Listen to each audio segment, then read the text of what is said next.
Hi friend, want a watercolor? Let's paint.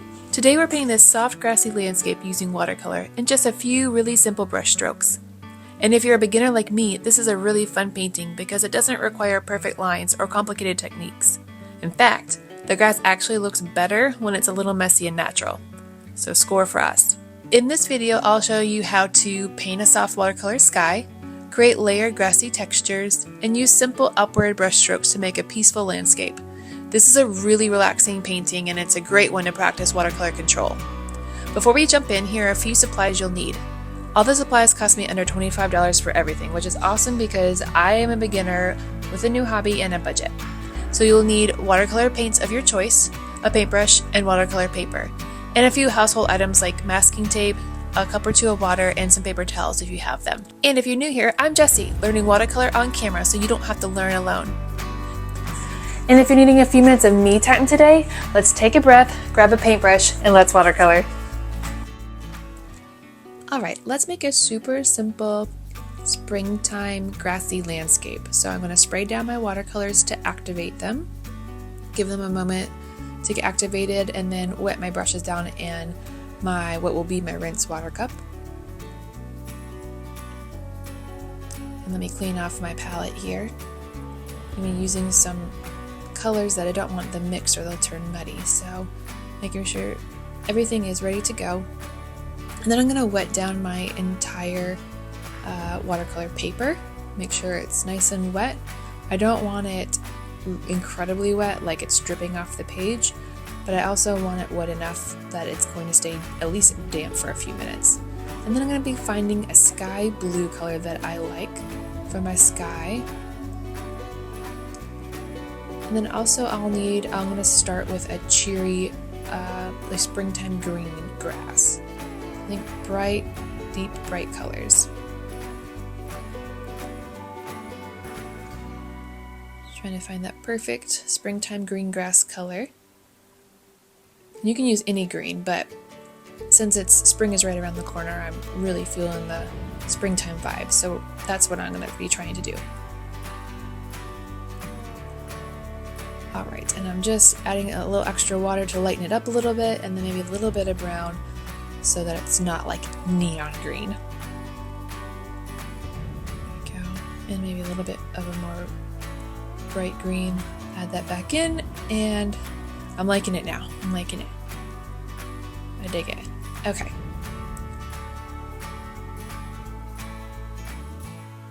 So then I'm going to clean my brush off. Make sure it's pretty clean.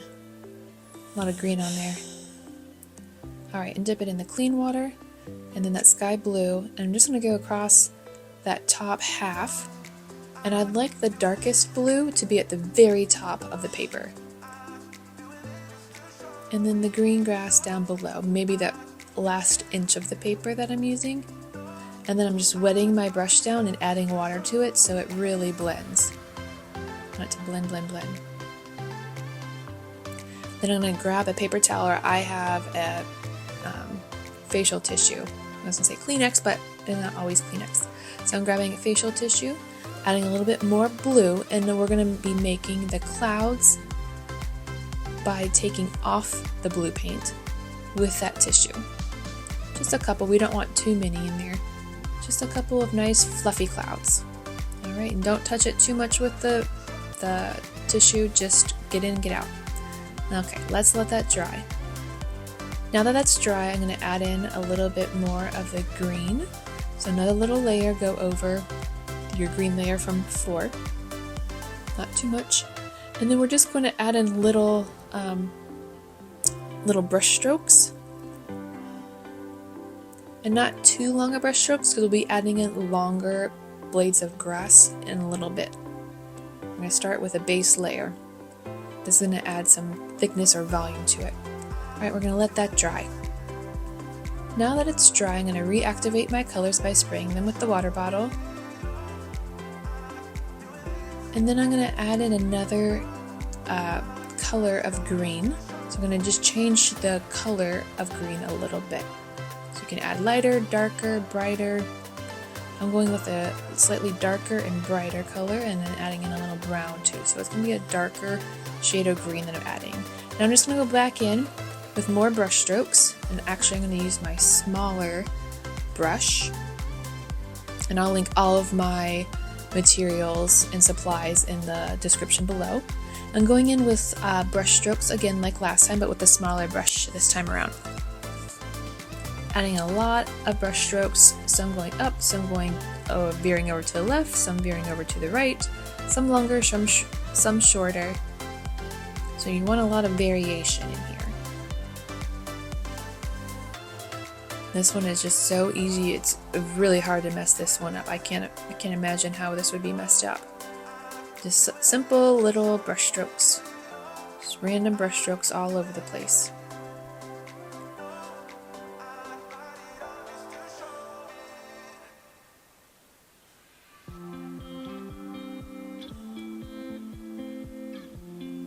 Alright, and now I'm just going to add in with my larger brush, just tapping a little bit of that darker green pigment at the very bottom of my page.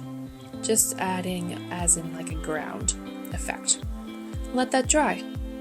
And now we're going to do one more round of grass sprigs.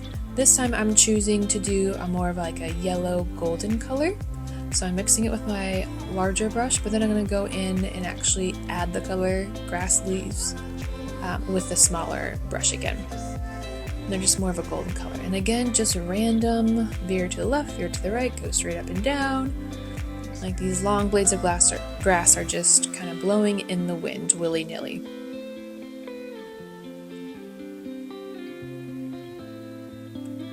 It's all over the place.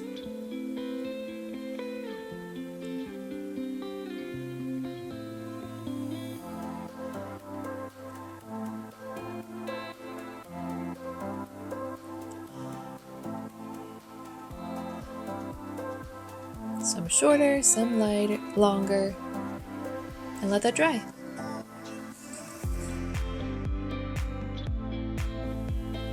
And that's our finished grassy landscape.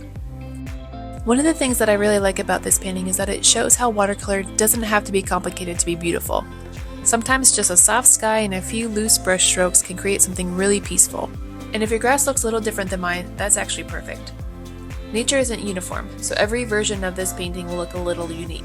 If you're just starting watercolor, paintings like this are a great reminder that you don't need perfect technique to make something that looks nice. Sometimes the best thing we can do is just keep practicing and enjoy the process. If you enjoyed painting together today, it really helps my little channel if you tap the like and subscribe button so that we can keep learning watercolor together. Okay friend, I'll see you in the next video when you wanna watercolor again.